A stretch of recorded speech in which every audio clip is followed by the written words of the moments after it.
अब कोलकाता में फ्लैट खरीदना सस्ता होगा? क्या सालों से बिल्डरों और आम लोगों से वसूला जाने वाला कथित सिंडिकेट टैक्स अब खत्म होने जा रहा है?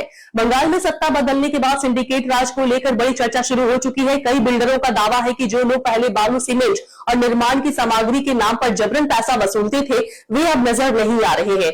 अगर ये सच है तो इसका सीधा फायदा फ्लैट खरीदने वालों की जेब पर पड़ सकता है। आखिर कैसे सिंडिकेट की वजह से घर और फ्लैट महंगे हो जाते थे और क्या अब कीमतों में राहत मिलेगी? सोचिए, अगर आप एक फ्लैट खरीदने जाए और उसकी कीमत में लाखों रुपए सिर्फ इसलिए बढ़ जाए क्योंकि किसी इलाके में कुछ लोगों को कट मनी सिंडिकेट चार्ज देना पड़ रहा है। सुनने में अजीब लग सकता है, लेकिन कोलकाता और न्यू टाउन के कई बिल्डरों का दावा है कि पिछले कई सालों से कुछ ऐसा ही होता आ रहा है। अब सत्ता बदलने के बाद हालात बदलने की बात सामने आ रही है। कई बिल्डरों का कहना है कि जो लोग पहले निर्माण के हर काम में दखल देते थे, बालू से लेकर सीमेंट तक अपनी मर्जी चलाते थे, वे अब अचानक से गायब हो चुके हैं। ऐसे में बड़ा सवाल उठ रहा है कि क्या अब फ्लैट की कीमतों पर भी इसका असर दिखाई देगा? क्या फ्लैट की कीमत सच में सस्ती होने वाली है? देखिए पूरी खबर। बंगाल में राजनीतिक बदलाव के बाद एक बार फिर सिंडिकेट राज चर्चा के केंद्र में आ गया है। निर्माण उद्योग से जुड़े कई लोगों का दावा है कि नई सरकार आने के बाद हालात में कुछ बदलाव दिखाई दे रहा है। पहले जहां किसी तरह की शिकायत करने पर कई बार समझौता करने की सलाह दी जाती थी, वहीं अब कथित तौर पर पुलिस साफ कह रही है कि किसी भी तरह की वसूली करने वालों को पैसा देने की जरूरत नहीं है। EMI पास के पास चल रहे एक बड़े निर्माण प्रोजेक्ट से जुड़े अधिकारी का कहना है कि पिछले कुछ हफ्तों से इलाके में सक्रिय सिंडिकेट के लोग दिखाई नहीं दे रहे हैं। पहले हर दिन कितनी बालू लगेगी, किस सप्लायर से माल आएगा और कितनी गाड़ियां आएंगी, यह सब सिंडिकेट तय करता था। अब बिल्डर्स को ऐसी किसी अनुमति की जरूरत नहीं पड़ रही। यहाँ तक कि कथित सिंडिकेट नेता ने भी बताया कि वह फिलहाल गांव में जाकर छिपा हुआ है। हालांकि सिंडिकेट के अचानक गायब हो जाने से कुछ जगहों पर अस्थायी दिक्कतें भी सामने आई है। बाईपास के पास एक प्रोजेक्ट में बालू की कमी के कारण करीब 10 दिन तक सड़क निर्माण का काम रुका रहा। बाद में दूसरे सप्लायर के जरिए काम दोबारा शुरू हुआ। अधिकारियों का दावा है कि नए सप्लायर ने तय मात्रा और बेहतर गुणवत्ता का सामान उपलब्ध कराया, जो पहले हमेशा नहीं मिलता था। निर्माण उद्योग से जुड़े लोगों का आरोप है कि सिंडिकेट की वसूली का कारोबार करोड़ों रुपए का था।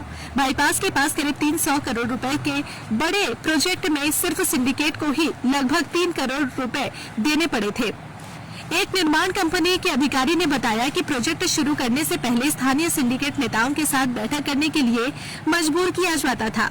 वे सिर्फ बालू ही नहीं बल्कि सीमेंट की सप्लाई भी अपने जरिए कराने का दबाव बनाते थे।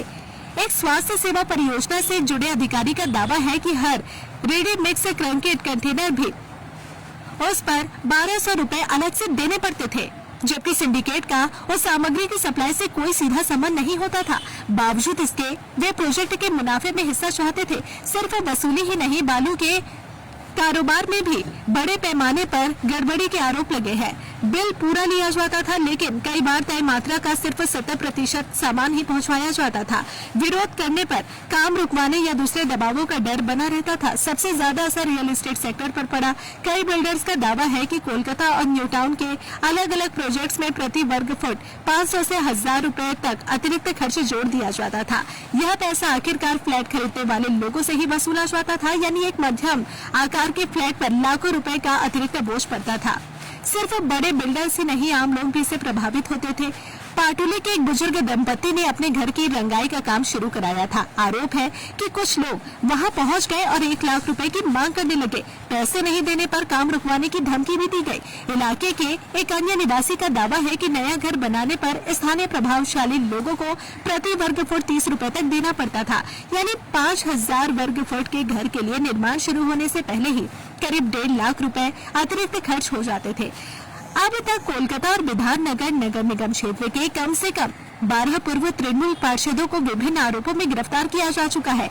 आरोपों में वसूली, अवैध कब्जा, धमकी और अन्य आपराधिक गतिविधियां शामिल हैं। लेकिन आलोचकों का कहना है कि जमीनी स्तर पर काम करने वाले कई लोग अभी भी कानून की पकड़ से बाहर है। इसलिए यह कहना जल्दबाजी होगी कि सिंडिकेट का पूरा ढांचा खत्म हो गया। राज्य सरकार के एक वरिष्ठ मंत्री का कहना है कि निवेश लाने के लिए सबसे पहले वसूली और सिंडिकेट संस्कृति को खत्म करना जरूरी है। उसका मानना है कि कानून व्यवस्था में सुधार और सख्त कार्रवाई से निवेशकों का भरोसा बढ़ेगा। रियल एस्टेट सेक्टर से जुड़े लोगों का भी कहना है कि पुलिस के रवैये में बदलाव दिख रहा है। पहले जहां समझौते की बात होती थी, अब शिकायत करने वालों को खुलकर साथ देने की बात कही जा रही है। लेकिन उद्योग जगत अभी भी पूरी तरह आश्वस्त नहीं है। उनकी चिंता यह है कि कहीं पुराना सिंडिकेट नेटवर्क सिर्फ राजनीतिक रंग बदलकर नए सत्ता केंद्रों में न जुड़ जाए।